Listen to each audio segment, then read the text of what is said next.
Friends, welcome back to my channel. ಇವತ್ತು Tuesday and ಎಲ್ಲರಿಗೂ ಗೊತ್ತಿದ್ದಂಗೆ ಇವತ್ತು ಶಿವರಾತ್ರಿ ಹಬ್ಬ. ಇವತ್ತು ಡೇ ವ್ಲಾಗ್ ಸ್ಟಾರ್ಟ್ ಮಾಡ್ತಿದ್ದೀನಿ ಬೆಳಗ್ಗೆನೇ.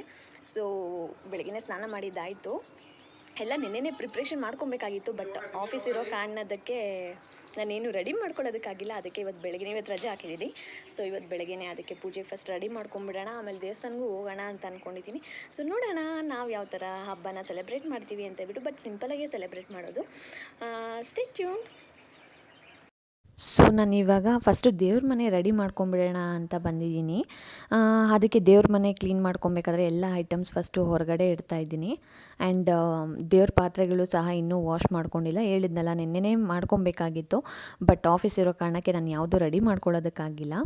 ಸೊ ಇನ್ಸ್ಟೆಂಟಾಗಿ ಯಾವ ಥರ ದೇವ್ರ ಪಾತ್ರೆ ಉಜ್ಜೋದು ಅಂತ ನಾನು ಆಲ್ರೆಡಿ ಹೇಳ್ಕೊಟ್ಟಿದ್ದೀನಿ ನನ್ನ ಚಾನಲಲ್ಲಿ.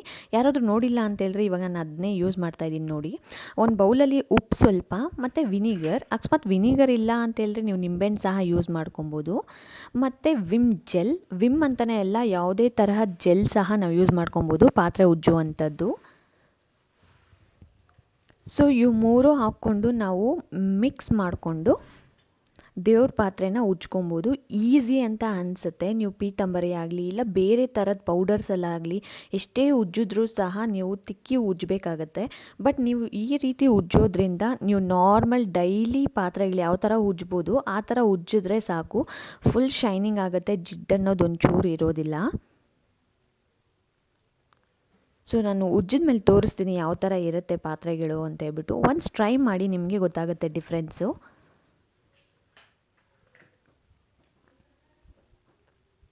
ಸೊ ಇಲ್ಲಿ ನೋಡಿ ಯಾವ ಥರ ಇದೆ ಅಂತೇಳ್ಬಿಟ್ಟು. ನಾನು ಫಸ್ಟು ಯಾವ ಥರ ಇತ್ತು ಉಜ್ಜೋಕ್ಕೆ ಮುಂಚೆ ಅಂತ ತೋರಿಸಿದರೆ ಒಂದು ಕ್ಲಾರಿಟಿ ಇರ್ತಾಯಿತ್ತು. ನಾನು ಅವಾಗ ಕ್ಲಿಪ್ಪಿಂಗ್ ತೊಗೊಂಡಿಲ್ಲ, ಬಟ್ ಆಲ್ರೆಡಿ ನಾನು ವಿಡಿಯೋ ಅಪ್ಲೋಡ್ ಮಾಡಿದ್ದೀನಿ, ಅದನ್ನು ನೋಡ್ಬೋದು.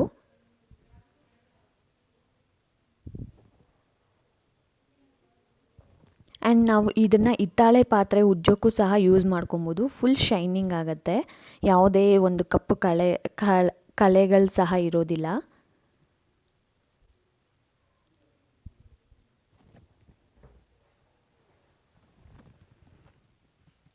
ಸೊ ನಾನಿವಾಗ ಎಲ್ಲ ದೇವ್ರ ಪಾತ್ರೆ ಎಲ್ಲ ಉಜ್ಜಿದ್ದಾಯಿತು. ಆ್ಯಂಡ್ ಕಲ್ಸಕ್ಕೆ ಇಕ್ಬೇಕಾಗಿರೋ ತೆಂಗಿನಕಾಯಿಗೂ ಅರಿಶಿನ ಕುಂಕುಮ ಇಕ್ಕಿ ಒಂದು ಸೈಡಲ್ಲಿ ಇಟ್ಟಿದ್ದೀನಿ. ಸೊ ಇವಾಗ ಫುಲ್ ದೇವ್ರ ಮನೆ ಎಲ್ಲ ಉಜ್ಕೊಂಡು ಫೋಟೋಗಳಿಗೆಲ್ಲ ಉಜ್ಕೊಂಡು ಅರಿಶಿನ ಕುಂಕುಮ ಎಲ್ಲ ಇಟ್ಕೊಳ್ಳೋಣ ಅಂತ.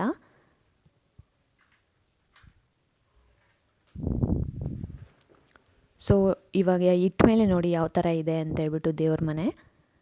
ದೀಪ ಏನೂ ಹಚ್ಚಿಲ್ಲ, ಫುಲ್ ರೆಡಿಯಾಗಿ ಆಮೇಲೆ ದೀಪ ಹಚ್ಚೋಣ ಅಂತೇಳ್ಬಿಟ್ಟು ಇವಾಗ ಬರೀ ರೆಡಿ ಮಾಡಿದ್ದೀನಿ ಅಷ್ಟೇ. ಆ್ಯಂಡ್ ಶಿವನಿಗೆ ಪತ್ರೆ ತುಂಬಾ ಶ್ರೇಷ್ಠ ಆ್ಯಂಡ್ ಇಷ್ಟ ಸಹ, ಅದಕ್ಕೇ ಇವತ್ತು ಪತ್ರೆ ಇಕ್ಕಿ ಅಲಂಕಾರ ಮಾಡಿದ್ದೀನಿ ಸ್ವಲ್ಪ.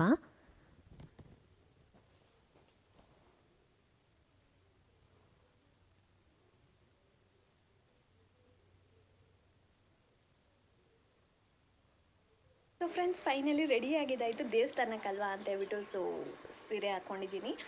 ಆ್ಯಂಡ್ ನಮ್ಮನೇಲಿ ನಾವು ಯಾರೂ ಉಪವಾಸ ಇಡ್ತಾಯಿಲ್ಲ, ನಮ್ಮ ಅತ್ತೆ ಉಪವಾಸ ಇಡ್ತಾ ಇದ್ದಾರೆ. ಸೊ ಮನೇಲಿ ಪೂಜೆ ಮಾಡಿ ಆಮೇಲೆ ಟಿಫನ್ ಮಾಡ್ಕೊಂಡು ಆಮೇಲೆ ದೇವಸ್ಥಾನಕ್ಕೆ ಹೋಗೋಣ ಅಂತ ಹೇಳ್ಬಿಟ್ಟು. ಇನ್ನು ನೈಟ್ ಎಲ್ಲ ರಶ್ ಆಗಿಬಿಡುತ್ತೆ. ನೈಟ್ ಆದರೆ ಹೋಗ್ತೀವಿ, ಇಲ್ಲಾಂದರೆ ಇವಾಗಲೇ ಮುಗಿಸ್ಕೊಬರೋಣ ಅಂತ ಹೇಳ್ಬಿಟ್ಟು. So stay tuned. ಎಲ್ಲ ಹತ್ರನೂ ಶಿವನ ದೇವಸ್ಥಾನ ಇದ್ದಾವೆ, ಬಟ್ ನಾವೆಲ್ಲಿ ಹೋಗ್ತೀವಿ ಅಂತ ಗೊತ್ತಿಲ್ಲ. ಸೊ ಗೊತ್ತಿಲ್ಲ ಏನಾಗುತ್ತೆ ಅಂತ. ಇವಾಗ ಮನೇಲಿ ಪೂಜೆ ಮಾಡಿ ಆಮೇಲೆ ಬಿಡ್ತೀವಿ. So stay tuned. So first ನಾವು ರೆಡಿಯಾಗಿ ದೀಪ ಹಚ್ಚಿದ್ದೀನಿ. ಆ್ಯಂಡ್ ನಾವು ಟಿಫನ್ ತಿಂದ್ಬಿಟ್ಟು ದೇವಸ್ಥಾನಕ್ಕೆ ಅಂತ ಬಿಟ್ರಿ. ಇದು ಅಮ್ಮನ ಮನೆ ಹತ್ರ ಇರುವಂಥ ದೇವಸ್ಥಾನ, ಶಿವನ ದೇವಸ್ಥಾನ.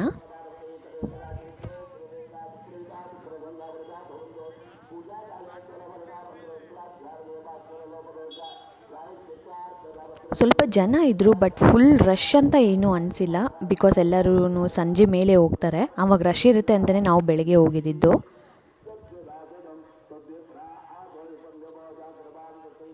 ಆ್ಯಂಡ್ ಇದು ಅಮ್ಮನ ಮನೆ ಹತ್ರನೇ ಇದ್ದಿದ್ದು. ಸೊ ಅದಕ್ಕೆ ಹಾಗೆ ಅಮ್ಮನ ಮನೆಗೂ ಹೋಗಿದ್ವಿ, ಎಲ್ಲಿವರೆಗೂ ಕೆಲಸ ಮುಗ್ದಿದೆ ಅಂತ ನೋಡ್ದಂಗೂ ಆಗುತ್ತೆ ಅಂತೇಳ್ಬಿಟ್ಟು. ಸೊ ಇದು ಗ್ರೌಂಡ್ ಫ್ಲೋರ್. ಆಲ್ರೆಡಿ ಟೈಲ್ಸ್ ಎಲ್ಲನೂ ಹಾಕಿದ್ದಾರೆ. ಗ್ರೌಂಡ್ ಫ್ಲೋರಲ್ಲಿ ಜಸ್ಟ್ ಹಾಲಿಗೆ ಮಾತ್ರ ಫಿನಿಷ್ ಆಗಿದೆ, ಇನ್ನು ಕಿಚನ್ಗೆಲ್ಲ ಫಿನಿಷ್ ಆಗಿಲ್ಲ. ಆ್ಯಕ್ಚುಲಿ ಎಲ್ಲ ಕ್ಲೀನ್ ಮಾಡಿದ್ರೆ ಗೊತ್ತಾಗುತ್ತೆ ನಾವು ಯಾವ ಥರ ಟೈಲ್ಸ್ ಸೆಲೆಕ್ಟ್ ಮಾಡಿದ್ವಿ ಅಂತ ಹೇಳ್ಬಿಟ್ಟು. ಆ್ಯಂಡ್ ಇದು ಅಮ್ಮನ ಲೈಕ್ ನಾವು ಅಮ್ಮ ಅವ್ರು ಇರುವಂಥ ಮನೆ. ಕಿಚನ್ಗೆ ಮತ್ತು ಟಾಯ್ಲೆಟ್ಗೆ ಆ್ಯಂಡ್ ರೂಮ್ಸ್ಗೆಲ್ಲ ಮುಗ್ದಿತ್ತು, ಬಟ್ ಹಾಲ್ಗೆ ಇನ್ನೂ ಮುಗ್ದಿರಲಿಲ್ಲ. ನಾನು ಯಾವ ಥರ ಸೆಲೆಕ್ಟ್ ಮಾಡಿದ್ದೆ ಟೈಲ್ಸ್ ಅಂತ ನಿಮ್ಗೆ ಇನ್ನೂ ಹೇಳಿರಲಿಲ್ಲ. ನೋಡಿ, ನಾವು ಈ ಥರ ಸೆಲೆಕ್ಟ್ ಮಾಡಿದ್ದು ಗ್ರ್ಯಾನೈಟ್ ಈ ಥರದ್ದು ಮಾಡಿದ್ವಿ. ಮತ್ತು ಕಿಚನ್ದು ಆಲ್ರೆಡಿ ನೋಡಿದ್ದೀರಾ 3D ಥರದ್ದು.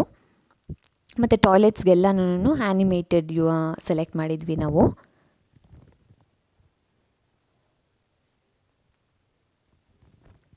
ಆ್ಯಂಡ್ ಇದು ಸೆಕೆಂಡ್ ಫ್ಲೋರಲ್ಲಿ ಇರುವಂಥದ್ದು. ಸೊ ಇದನ್ನು ಅಷ್ಟೇ ಆಲ್ಮೋಸ್ಟ್ ಎಲ್ಲ ಟೈಲ್ಸ್ ಎಲ್ಲ ಹಾಕಿರೋದೆಲ್ಲ ಮುಗ್ದಿತ್ತು.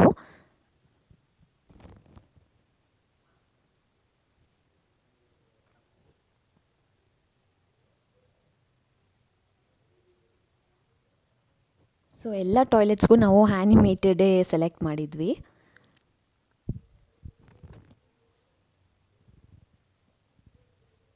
ನಾವು ಅಮ್ಮವ್ರು ಇರೋ ಮನೆಗೆ ಮಾತ್ರ ಸ್ವಲ್ಪ ಡಿಫ್ರೆಂಟ್, ಆ್ಯಂಡ್ ಮಿಕ್ಕಿರೋ ಕಿಚನ್ಸ್ಗೆಲ್ಲನೂ ಸೇಮ್ ಈ ಥರದ್ದೇ ಸೆಲೆಕ್ಟ್ ಮಾಡಿದ್ವಿ.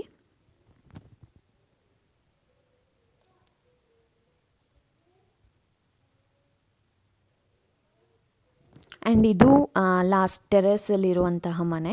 ನಾವು ಇದಕ್ಕೆ ವುಡನ್ ಟೈಲ್ಸ್ ಸೆಲೆಕ್ಟ್ ಮಾಡಿದ್ವಿ. ಗೊತ್ತಿರ್ಬೋದು, ನಮ್ಮ ಮನೇಲೂ ಸಹ ನಾವು ಟೆರೆಸಲ್ಲಿರೋ ರೂಮ್ಗೆ ನಾವು ವುಡನ್ ಟೈಲ್ಸ್ ಸೆಲೆಕ್ಟ್ ಮಾಡಿದ್ವಿ. ಸೊ ಅದಕ್ಕೆ ಇದು ನಾವು ಕೊಟ್ಟಿರೋ ಐಡಿಯಾ, ವುಡನ್ ಟೈಲ್ಸ್ ಚೆನ್ನಾಗಿರುತ್ತೆ ಅಂತೇಳ್ಬಿಟ್ಟು. ಬಟ್ ತುಂಬಾ ಚೆನ್ನಾಗಿತ್ತು.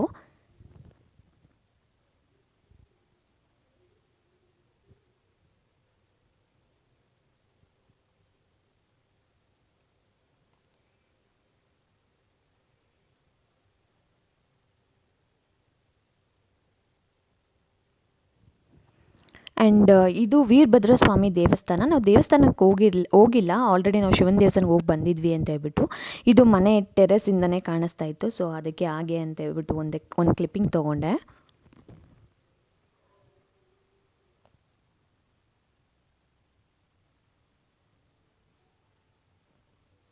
ಆ್ಯಂಡ್ ನಾವು ಅಮ್ಮನೂ ಶ್ರೀ ಅವ್ರದ್ದು ಯಾವಾಗಲೂ ಏನಾದರೂ ಒಂದು ಡಿಸ್ಕಷನ್ಸ್ ಇದ್ದೇ ಇರುತ್ತೆ. ಆ್ಯಂಡ್ ಇವಾಗಲೂ ಸಹ ಲಾಂಗ್ ಡಿಸ್ಕಷನ್ಸೇ ನಡೀತಿತ್ತು.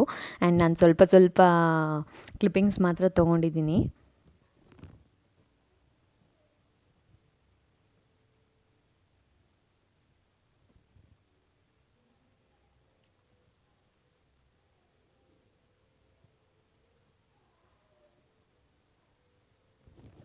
ಆ್ಯಂಡ್ ಇದು ಓವರಾಲ್ ಹೊರಗಡೆ ಈ ಥರ ಸ್ಟ್ರೆಚರಲ್ಲಿ ಡಿಸೈನ್ಸ್ ಎಲ್ಲ ಮುಗ್ದಿತ್ತು. ಕ್ಯಾಮ್ರಾದಲ್ಲಿ ಕಾಣಿಸ್ತಾ ಇಲ್ಲ ಅಂದ್ಕೊತೀನಿ, ಬಟ್ ಫುಲ್ ಡಿಫ್ರೆಂಟ್ ಡಿಸೈನ್ಸ್ ಇದ್ದಾವೆ.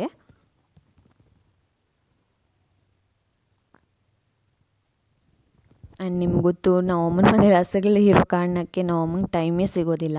ಹಬ್ಬದ ದಿನ ಯಾವ ದಿನ ಇದ್ರೂ ಅವ್ರು ಬ್ಯುಸಿಯಾಗೇ ಇರ್ತಾರೆ. ಆ್ಯಂಡ್ ನಾನು ಅಮ್ಮನ ಮನೆಗೆ ಹೋದರೆ ಯಾವ ಕೆಲಸನೂ ಮಾಡಲ್ಲ.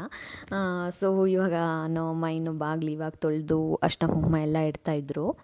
ಇನ್ನು ಪಾಪ ಸ್ನಾನನೂ ಮಾಡಿರಲಿಲ್ಲ.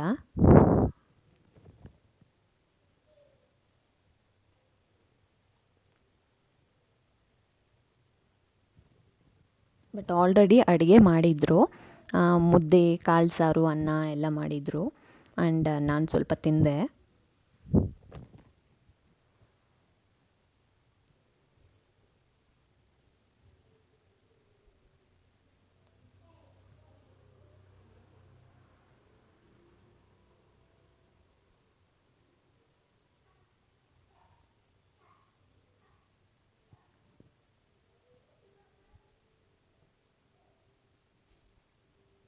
ಆ್ಯಂಡ್ ಫೈನಲಿ ಸ್ವಲ್ಪ ಊಟ ಮಾಡಿಕೊಂಡು ಆ್ಯಂಡ್ ನಮ್ಮ ಮನೆಗೆ ಅಂತ ರಿಟರ್ನ್ ಬಂದ್ವಿ. ಇನ್ನೂ ಬರೋಷ್ಟರಲ್ಲಿ ಒಂದು 2 o'clock ಆಗಿತ್ತು. ಆ್ಯಂಡ್ ಬಂದ ಮೇಲೆ ನಾವು ರೆಸ್ಟ್ ಮಾಡಿಬಿಟ್ವಿ ಅಷ್ಟೇ. ನಾನೊಂದು ವೀಡಿಯೋ ಮಾಡಿದೆ, ಆ್ಯಂಡ್ ಅದು ಫ್ಯೂಚರಲ್ಲಿ ಅಪ್ಲೋಡ್ ಮಾಡ್ತೀನಿ.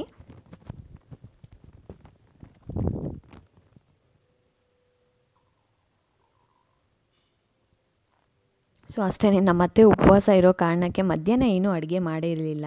ಆ್ಯಂಡ್ ನಾವು ಸಹ ಬರೋದಕ್ಕೆ ಲೇಟ್ ಆಯಿತು ಅಂತೇಳ್ಬಿಟ್ಟು.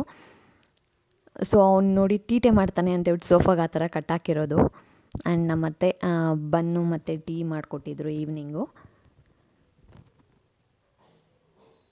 ಆ್ಯಂಡ್ ಇದು ತಂಬಿಟ್ಟು ಮಾಡೋದಕ್ಕೆ ಅಂತ ರೆಡಿ ಮಾಡ್ಕೊಂಡಿದ್ರು. ಮಧ್ಯಾಹ್ನ ಅಡುಗೆ ಮಾಡಿಲ್ಲ ಅಂತ ಹೇಳಿದ್ನಲ್ಲ, ಸೊ ಅದಕ್ಕೇ ಇನ್ನು ಮಿಕ್ದವ್ರಾದರೂ ತಿನ್ನಲಿ, ಅನ್ನ ತಿನ್ನಬಾರ್ದಂತ ಇವತ್ತು, ಸೊ ಅದಕ್ಕೆ ಅಂತ ಉಪ್ಮಾ ಮಾಡ್ತಾಯಿದ್ರು. ನನಗೆ ಉಪ್ಮಾ ಅಂದರೆ ಇಷ್ಟ. ಆ್ಯಂಡ್ ನಮ್ಮತ್ತೆ ಬೇರೆ ಉಪವಾಸ ಇರೋ ಕಾರಣಕ್ಕೆ ಬೇಡ ನಮ್ಮತ್ತೆ ಮಾಡೋದು, ನಾನೇ ಮಾಡೋಣ ಅಂತೇಳ್ಬಿಟ್ಟು ನಾನು ಮಾಡಿದೆ. ನನಗೆ ಸ್ವಲ್ಪ ತಿಳಿಯಾಗಿರೋದಂದರೆ ಇಷ್ಟ, ಗಂಜಿ ಥರ ಇರೋ ಉಪ್ಮಾ ಅಂದರೆ ನಂಗೆ ತುಂಬಾ ಇಷ್ಟ. ಸೊ ಅದಕ್ಕೆ ನನಗೆ ಹೆಂಗೆ ಬೇಕೋ ಆ ಥರ ಮಾಡ್ಕೋತಾ ಇದ್ದೆ. ಬಟ್ ಮನೆಗಿರೋರ್ಗೂ ಸೇರಿನೇ ಮಾಡ್ತಾ ಇದ್ದಿದ್ದು. ಅದರಲ್ಲಿ ನನಗೆ ಯಾವ ಥರ ಬೇಕೋ ಆ ಥರನೇ ಮಾಡಿಕೊಂಡೆ. ನೋಡಿ, ನಂಗೆ ಇದಕ್ಕಿಂತ ತೆಳ್ಳಗಿದ್ರೇ ನಂಗೆ ಇಷ್ಟ ಆಗುತ್ತೆ. ಸೊ ಅಷ್ಟೇ ಈ ವ್ಲಾಗ್ ನಿಮ್ಮೆಲ್ಲರಿಗೂ ಇಷ್ಟ ಆಯಿತು ಅಂತ ಅನ್ಕೋತೀನಿ. ಇಷ್ಟ ಆದರೆ ಪ್ಲೀಸ್ ಲೈಕ್ ಮಾಡಿ, ಶೇರ್ ಮಾಡಿ, ಕಮೆಂಟ್ ಮಾಡಿ. ಈ ಥರನೇ ಸಪೋರ್ಟ್ ಮಾಡ್ತಾಯಿರಿ. Thank you.